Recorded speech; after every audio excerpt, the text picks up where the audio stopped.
경제적 상황은 작년보다 올해가 훨씬 더 힘겨운 한 해가 될 겁니다. 어찌어찌 해서 겨우 버텨온 소상공인과 영세 자영업 사장님들께는 이젠 더 버틸 여력이 없습니다.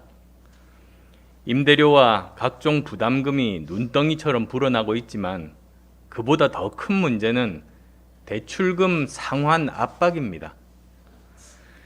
대출금이 연체되면, 그러니까 소위 신용 불량자가 되면 정부가 대출 지원을 하고 싶어도 할 수가 없습니다. 추가 금융 지원을 못 받으면 폐업할 수밖에 없고, 신용 불량 상태에서 폐업하면 다시 재기하는 건 하늘의 별 따기입니다.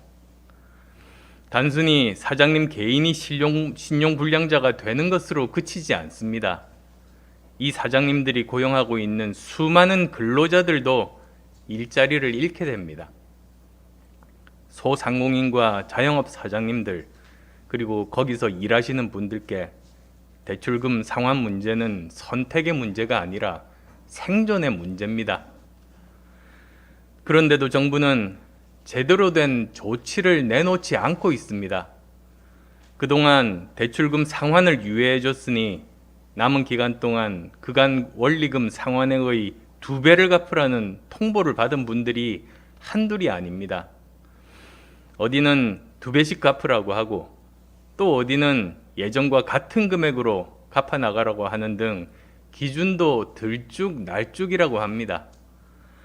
지난 한 해 매출은 바닥이고 계속해서 영업해 나가기가 너무나 힘든 상황에서 대출금 상환 통보는 그야말로 죽으라는 얘기입니다. 결국 가게가 문을 닫으면 다시 문 여는 것은 버티고 있을 때보다 몇 배나 더 많은 비용과 노력이 필요합니다. 이런 상황인데도 정부와 여당은 4차 재난지원금을 보편 지급할 것이냐, 선별 지급할 것이냐로 옥신각신하고 있습니다. 어떻게 하면 이번 서울 부산시장 보궐선거에서 표를 살 수 있을까 고민하는 사이에 소상공인과 자영업 사장님들은 벼랑으로 추락하고 있습니다.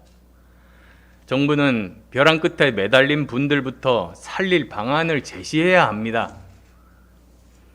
그래서 정부 당국에 제안합니다. 코로나 집단 면역이 달성될 때까지 올 한 해만이라도 매출이 줄어든 소상공인과 자영업에 대한 대출의 원리금과 이자 상환을 전면 유예하십시오.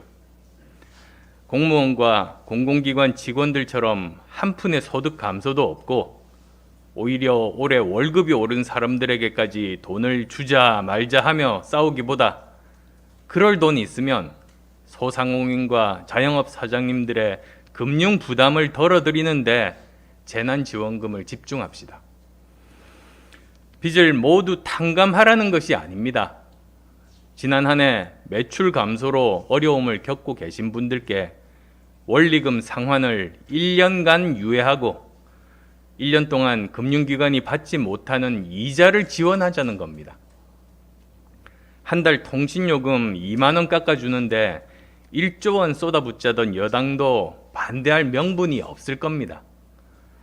재난은 항상 어려운 분들께 먼저 찾아오고 더 가혹하다는 사실을 잊지 맙시다. 둥지가 있으면 언제든 알을 낳고 품어 키울 수 있습니다. 그러나 둥지가 날아가 버리면 어미도 알도 살아나갈 수 없습니다. 새로운 둥지를 짓고 다시 가족을 이루려면 10배, 100배의 노력이 필요합니다. 원리금 상환 유예와 이자 지원은 민생과 산업의 둥지를 지키는 일이자 일자리를 지키는 가장 빠른 지름길입니다.